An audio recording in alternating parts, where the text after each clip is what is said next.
We know distracted driving is dangerous, but head out on the road anytime and you're bound to see someone looking at their cell phone. Tonight, lawmakers are working to crack down on the practice with stricter laws.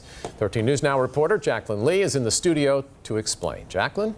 David, Norfolk Sheriff Joe Barron said officers have trouble enforcing the current law because they can't prove that someone was sending a text or an email while driving. So the proposed bill would make the law broad enough that anyone distracted while driving can get a ticket.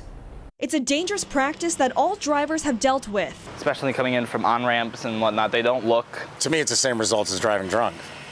People looking at their phones instead of the road while driving. You just want to maybe get a rubber dart gun and shoot a dart on their car so the police see it and know what they were doing. Current law says you can't text or email while driving, but you can do everything else. Norfolk Sheriff Joe Barron said the law is hard to enforce. It's difficult for law enforcement to know whether or not you're texting or, doing an email versus making a phone call. So Delegate Chris Collins introduced a bill that would allow officers to give you a ticket if being on your phone substantially diverts the driver's attention while driving.